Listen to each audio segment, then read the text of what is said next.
ధన్యవాదాలు sir. Sir ఒక 2-3 రోజుల క్రితం మా ఆఫీస్కి ఒక వ్యక్తి వచ్చి ఒక మాట చెప్పినాడు సార్. దాన్ని గుర్తు చేయదలుచుకున్నాను సార్. అతని పైన క్లినికల్ ట్రయల్స్ జరిగినాయి సార్. అతనికి కనీసం అవగాహన లేనటువంటి ఒక అబ్బాయికి క్లినికల్ ట్రయల్స్ జరిగితే అతని అవయవాలన్నీ దాదాపుగా పాడైపోయినటువంటి పరిస్థితి సార్.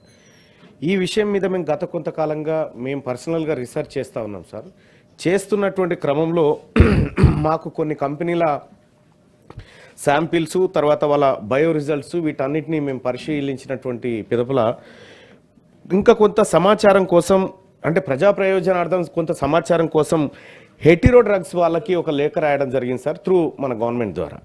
కానీ వాళ్ళు ఇప్పటి వరకు ఆ సమాచారం ఇవ్వకుండా చాలా రోజుల నుంచి, ఎప్పుడు సార్ నేను దాదాపు 4 నెలల క్రితం నుంచి ప్రయత్నం చేస్తూ ఉన్నా. రైట్ టు ఇన్ఫర్మేషన్లో పెట్టినా ఇవ్వట్లేదు, ఎక్కడ పెట్టినా ఇవ్వట్లేదు సార్. ప్రధానంగా ఏంటంటే సార్, నాకు తెలిసినటువంటి విషయం ఏంటంటే, ఆ విషయం కనుక బయటకు వస్తే అమెరికానే షేక్ అయ్యే పరిస్థితి అనిపిస్తూ ఉంది సార్ నాకైతే. ఎందుకంటే గత కొన్నేళ్ళుగా జరుగుతున్నటువంటి ఒక చీకటి వ్యవహారం ఇందులో దాగినట్టుగా నా దృష్టికి వచ్చింది సార్. సో తమరి ద్వారా నేను చేసేటువంటి రిక్వెస్ట్ ఏంటంటే సార్, నేను ప్రభుత్వానికి రిప్రజెంటేషన్ మన ద్వారా పంపించినాను సార్. దయచేసి ఆ సమాచారాన్ని ప్రజా ప్రయోజనార్థం మా సభ్యులకు కానీ మేము ఎవరడిగినా ఇవ్వాల్సిందిగా రిక్వెస్ట్ చేస్తూ ఒక మాట సార్. ఇంకొక చిన్న మాట ఏంటంటే సార్, చాలామంది ఈ సభ దిక్కు చూస్తూ ఉన్నారు సార్. ఎందుకంటే ఇక్కడ జరుగుతున్నటువంటి చర్చ తెలంగాణ ప్రజలకు నిజంగా ఇక్కడ మా చర్చ జరుగుతూ ఉంది, ఇక్కడ మంచి వాతావరణంలో అనేటువంటి ఒక ఆశ కలుగుతూ వాళ్ళు చాలామంది కూడా వాళ్ళ ఇష్యూస్ షేర్ చేస్తూ ఉన్నారు సార్. అయితే సార్ ఇక్కడ నిమ్స్లో 60-70% ఇప్పటికి కూడా ఆంధ్ర ఎంప్లాయీస్ని వేరే రకంగా రిక్రూట్ చేసుకుంటా ఉన్నారు. లోకల్ వాళ్ళకి నష్టం జరుగుతుంది అనేటువంటి మాట ఇక్కడ నిరుద్యోగులు చెప్తున్నటువంటి మాట సార్.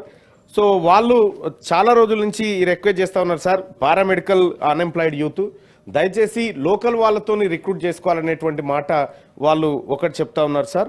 ఇక ఇంకొక విషయంలో sir, government junior college and degree కాలేజ్లో rule 10A act of 1994 and issued GO Void number GO MS number 16. Accordingly, writ petition was filed so and so sir.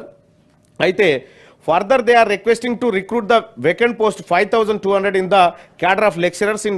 అయితే మనం ప్రైవేట్ లెక్చరర్లను రెగ్యులరైజ్ చేసుకున్నాం సార్ హైకోర్టు ఆర్డర్ ద్వారా. అయితే వాళ్ళు ఏమంటున్నారంటే sir, so దాంట్లో కరెక్ట్గా జరగలేదు, మిగతా వాళ్ళకి అన్యాయం జరిగింది అనేటువంటి మాట చెప్తా ఉన్నారు సార్. గౌరవ న్యాయస్థానం దృష్టిలో ఉంది కాబట్టి అది దాని గురించి నేను సభ దృష్టికి సూచాయగా తీసుకొస్తున్నటువంటి మాట సార్. ఇంకొక చిన్న సార్, ఇన్ని ఉండవు స్పెషల్ మెన్షన్స్ అంటే ఒకటే ఉంటుంది, ఇక మళ్ళీ అవకాశం లేదు సార్.